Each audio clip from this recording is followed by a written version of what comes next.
Hi there. Today we're going to have a look at the HTML question, question 6 from the 2014 Eastern Cape Prelim repaper.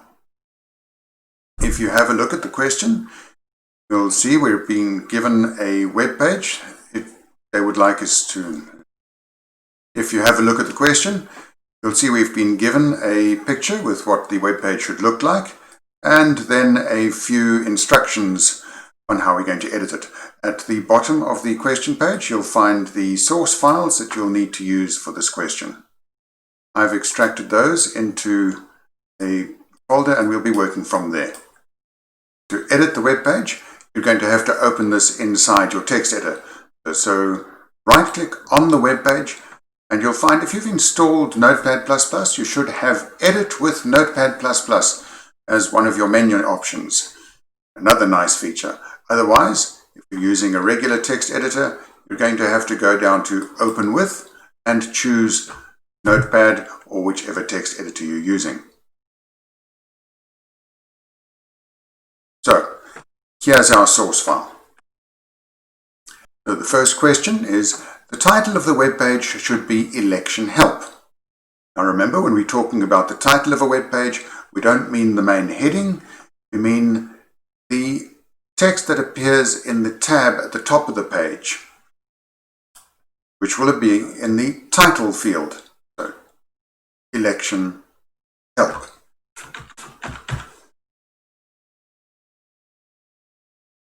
Question 2. The heading IEC should be center aligned. Go back to our source and we'll find the heading IEC at the moment has align equals left. We're going to change that to align equals center. And at this point, remember the American spelling. Notepad++ also gives us some handy little help to identify these tabs. Right, save. If you want to check your work, remember to open this in a web browser as well. So open, and we have it here in the tab with IEC Align Center and Election Help in the title. Let's have a look at question 3. Question 3, insert the image called IEC.jpg from the folder above the heading IEC of the web page and right align the image horizontally. Right.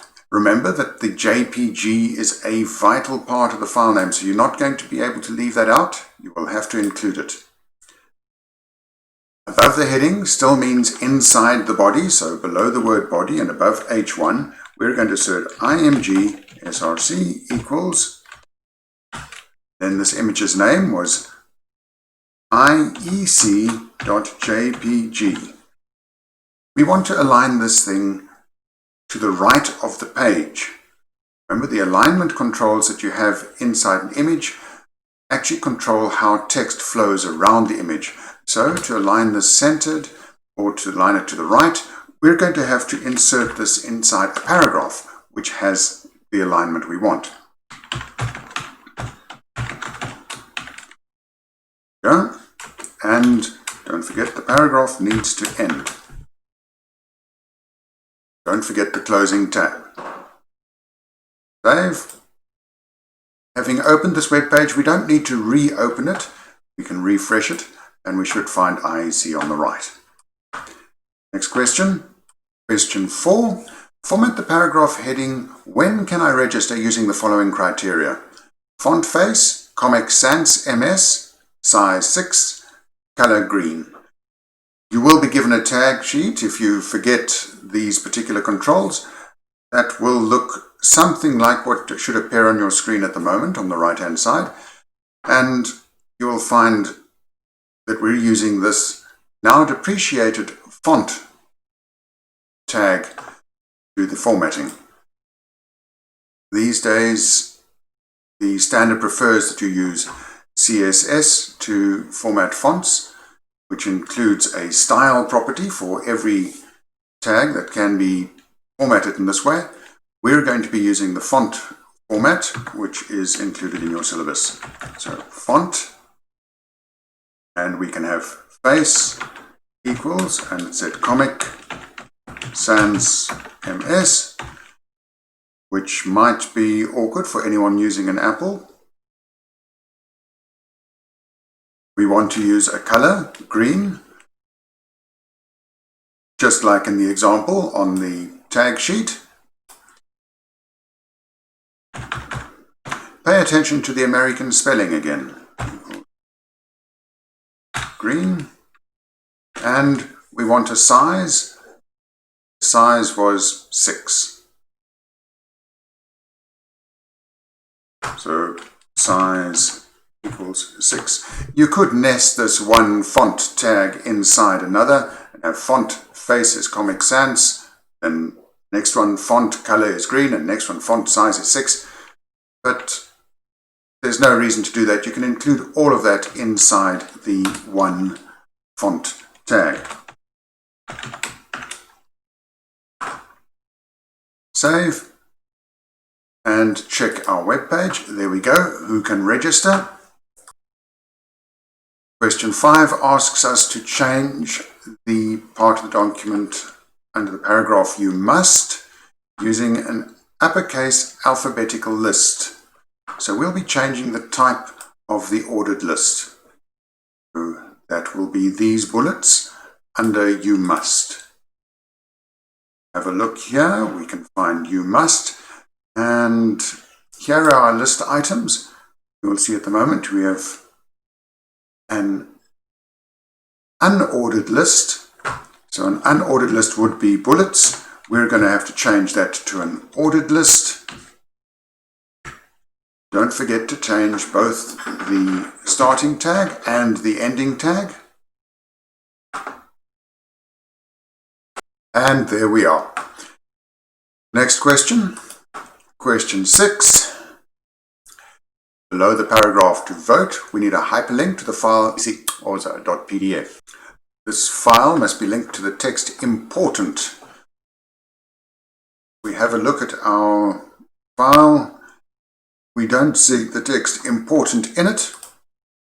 Having a look at the picture, which shows us how things are supposed to look, the text "important" is just above the little table headed by the word "accommodation."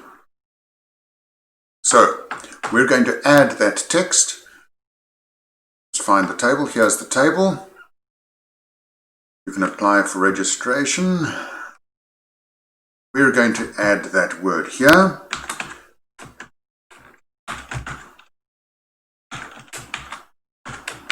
That creates the word. Save. See, "important" now appears, and we need to add a hyperlink to that word. So let's go back and edit again. We're going to add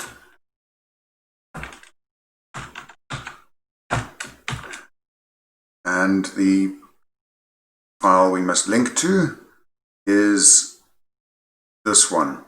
Make a note of the spelling. If you don't get that spelling exactly right, your link will not work.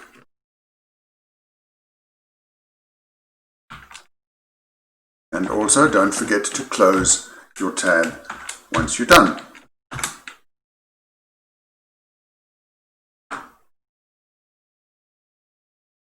Load.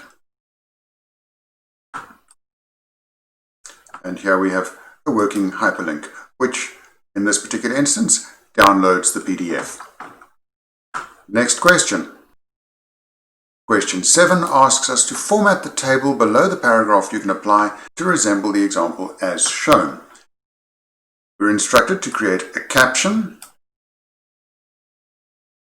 format the table headers as italic, and the data should be entered correctly. Let's see what we're given.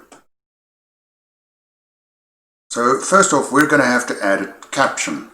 If you have a look at the tag sheet on the right hand side, and we scroll down until we find the table formatting, you'll notice that caption is not one of the options that's mentioned in this sheet. At this point, always remember that the tag sheet that you get given is a guideline, it's an aid, isn't a complete listing of all the tags that are available. Tables do have a caption option, which It's really hard to remember. It's Caption.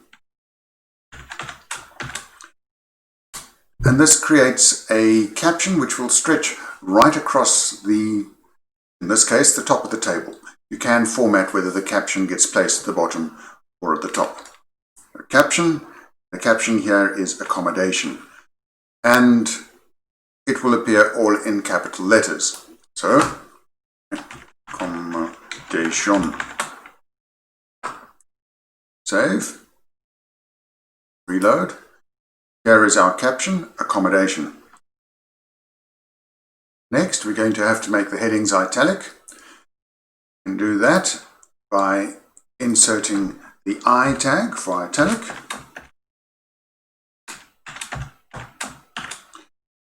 If we save and then reload our page, you'll see makes the heading type italic. The alternative method is to insert a style tag. This is CSS, so it doesn't really form part of your syllabus, but it is the preferred method according to the HTML standard.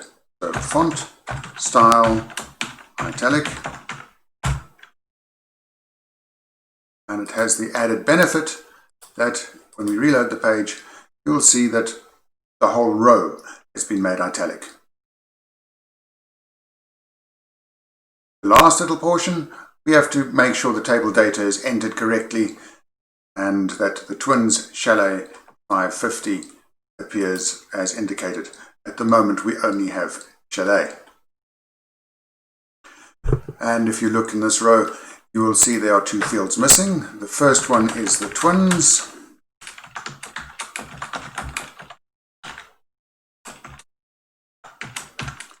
And the second one is the amount. Making sure that you close the tags after entering them as well. Right, let's reload that web page and see what we have. Here we have the twins, chalet, 550. There we go. All done. That didn't take too long. I'll see you again next time.